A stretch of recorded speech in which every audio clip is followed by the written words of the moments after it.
Bien-aimés dans le Seigneur, nous continuons encore notre étude sur les clés du royaume des cieux. Nous avons dit que il y avait le premier ciel, le deuxième ciel, le troisième ciel que nous avons vu hier. Et aujourd'hui, nous allons voir le détail des clés. Nous avons dit qu'il y avait principalement le nom de Jésus, la parole de Dieu et le Saint-Esprit.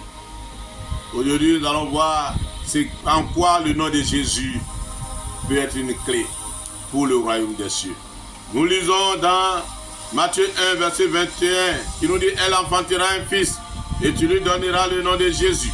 C'est lui qui sauvera son peuple de ses péchés. » Tout cela arriva afin que s'accomplisse ce que le Seigneur avait annoncé par le prophète. « Voici la Vierge sera enceinte, elle enfantera un fils. On lui donnera le nom d'Emmanuel, ce qui signifie Dieu avec nous. » Jésus veut dire sauveur. Celui qui nous sauve de nos péchés. Depuis le jardin d'Éden, quand nous avons désobéi à la parole de Dieu, depuis cela, l'homme a commis le péché et il fallait quelqu'un pour verser son sang, pour que nos péchés soient effacés, pardonnés et que Dieu oublie nos péchés. Et c'est Jésus qui est venu accomplir ce travail.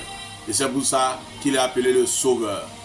Et il est aussi appelé dans Matthieu 2, verset 2, quand les mages sont venus, il dit les mages arrivèrent à Jérusalem et dit « Où est le roi des Juifs qui vient de naître ?»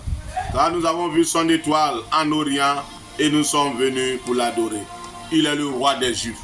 Lorsque Jésus a été crucifié, on a mis pour justifier sa crucifixion sur la croix Jésus le roi des Juifs. Et les gens ont vu, ils ont dit non, dites, il se dit roi des Juifs. On dit non, c'est lui le roi des Juifs. C'est le nom que Dieu lui a donné. Emmanuel, Jésus, le roi des Juifs. C'est Dieu qui a inspiré ce nom et qu'on lui a donné. Il est le sauveur. C'est lui qui nous sauve de nos péchés. C'est lui qui nous délivre de nos péchés. C'est lui le roi des Juifs. Il est le roi du peuple d'Israël. Mais en quoi il est roi? Sur quel peuple? Parce que Hérode était roi en ce moment-là. Mais il est le roi du royaume des cieux. Il est venu établir. Les gens voyaient les choses physiquement, mais Dieu l'avait établi roi du royaume des cieux.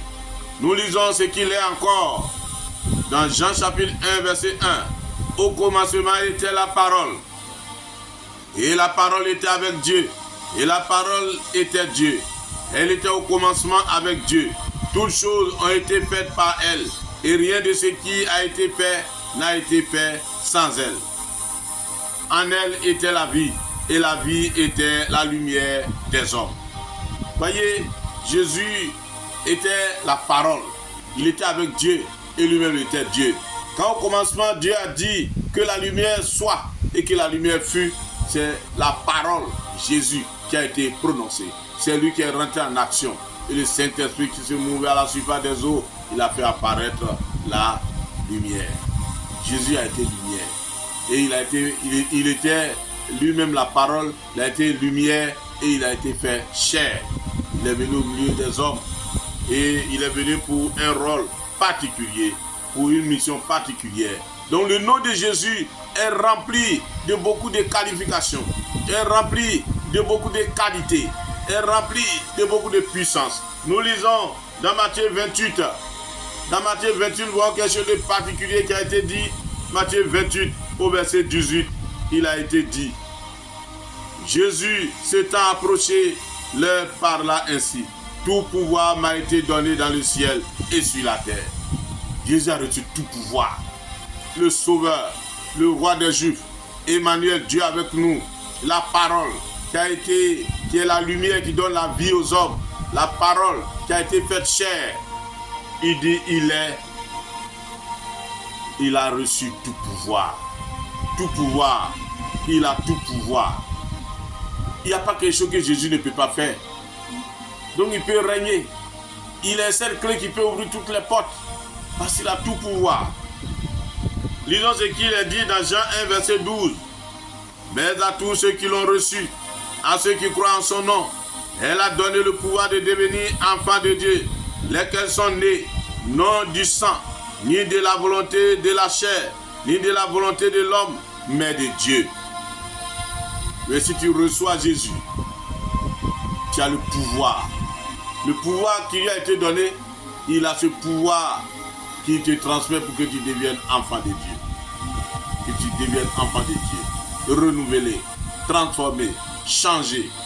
Le nom de Jésus peut te transformer en enfant de Dieu. C'est un grand nom, un nom puissant. Lisons ce qui est dit de lui dans Actes 4, versets 11 à 12. Jésus est la pierre rejetée par vous qui bâtissez et qui est devenue la principale des langues. Verset 12.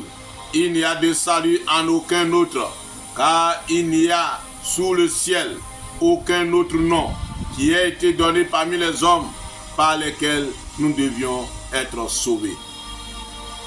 C'est la pierre qui a été rejetée. Jésus est venu, les gens n'ont pas reçu. Mais il dit, mais ceux qui l'ont reçu, ils ont le pouvoir de devenir enfants de Dieu. Jésus même leur donne le pouvoir de devenir enfants de Dieu. Parce que lui, il a reçu tout pouvoir. Et il dit, il n'y a de salut en aucun autre. Il n'y a pas un autre nom qui a été donné sous le ciel par lequel nous pouvons être sauvés. Ce n'est pas Jésus seul.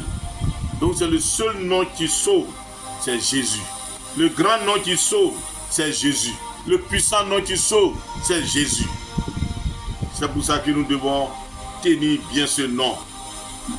Alors c'est un nom important pour nous, pour notre salut. Nous avons besoin de ce nom. Nous devons porter ce nom. Que devons-nous donc faire?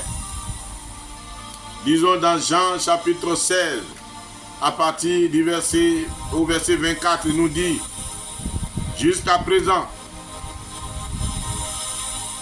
vous n'avez rien demandé en mon nom. Demandez et vous recevrez, afin que votre joie soit parfaite. Le verset 23 même dit, en ce jour-là, vous ne m'interrogerez plus sur rien. En vérité, je vous le dis, ce que vous demanderez au Père, il vous le donnera en mon nom. Vous voyez, quand nous prions souvent, nous finissons nos prières pour dire au nom de Jésus. Nous mettons le tampon de Jésus, le tampon Jésus, le cachet de Jésus, la signature Jésus. C'est que tout ce que nous avons demandé là, c'est au nom de Jésus. C'est Jésus qui nous a envoyé pour demander. C'est le nom de Jésus que nous avons pris pour venir demander. Il dit, Dieu va vous donner. Il dit, demandez et votre joie sera parfaite. Demandez en mon nom et votre joie sera parfaite. Si nous prenons le nom de Jésus pour demander quoi que ce soit au Père, il va nous donner. Nous n'avons pas besoin d'interroger Jésus. Nous n'avons pas besoin que Jésus parle, que Jésus demande quoi que ce soit pour nous. Mais nous-mêmes, nous partons demander au nom de Jésus. Si quelqu'un t'envoie, un père t'envoie pour prendre quelque chose quelque part, quand tu arrives, tu dis le nom de la personne. Mon père m'a dit de venir prendre ceci. Mon père m'a dit de venir faire cette commission. À cause de ton père, à cause du nom de ton père, même si les gens devaient refuser, même si toi tu es mauvais, à cause du nom de ton père, ils vont te le donner. Alors nous devons œuvrer à chaque moment avec le nom de Jésus. Nous allons terminer avec cet autre verset de la Bible, Romains chapitre 10, verset 9, qui nous dit, si tu confesses de ta bouche le Seigneur Jésus, et si tu crois dans ton cœur que Dieu l'a ressuscité des morts, tu seras sauvé. Nous devons confesser de notre bouche le Seigneur Jésus. Nous devons toujours prononcer le nom de Jésus. Il y a des gens, ils peuvent dire Seigneur, ils peuvent dire oh Dieu, mon Dieu, le Dieu des temps, mais ils ne disent jamais le nom de Jésus. C'est le nom de Jésus qui sauve. Ce n'est pas tout autre nom, aucun autre nom. Il dit il n'y a aucun autre nom par lequel nous devions être sauvés sous le ciel. Hier on a vu ce que c'est que le ciel. Nous sommes sur la terre, donc le ciel au-dessus de nous. Les cieux même sont au-dessus de nous. Il n'y a pas un autre nom. Il n'y a pas un autre nom. C'est le nom de Jésus. Donc nous devons toujours prononcer ce nom et nous allons avoir toujours la victoire. Nous allons être sauvés. Que Dieu nous bénisse. Dans le nom de Jésus, nous allons prier. Notre Père, ce matin, nous voulons te rendre toute la gloire. Nous voulons t'honorer, te célébrer. Dieu, ce que tu nous dis de tenir le nom de Jésus. quelles que soient les situations que nous vivons, quand nous allons prononcer le nom de Jésus, tout ce que nous allons faire au nom de Jésus, il y a un pouvoir, il y a une puissance que tu as mis dans ce nom. Tu vas commencer à agir, même si tu as le péché. Le péché va être effacé, pardonné. Même si tu as une puissance étrangère, une puissance démoniaque, satanique, méchante qui vient contre nous, cette puissance va s'enfuir à cause du nom de Jésus. Merci Père de ce que tu nous as donné, une telle assurance. Nous voulons te célébrer, t'élever. Nous voulons te magnifier, te glorifier. Permets à tes enfants d'avoir le réflexe de prononcer le nom de Jésus dans toutes choses qu'ils font et de demander des choses au nom de Jésus, d'agir au nom de Jésus, d'œuvrer au nom de Jésus, afin de voir ton nom être glorifié dans leur vie, dans leurs activités. À toi le roi de gloire. Seigneur, agis, manifeste-toi dans la vie des enfants de Dieu, afin qu'ils aient cette victoire, les grands témoignages à rendre, parce que ton nom est le nom de victoire. À toi l'honneur et la gloire, au nom de Jésus que j'ai prié. Amen.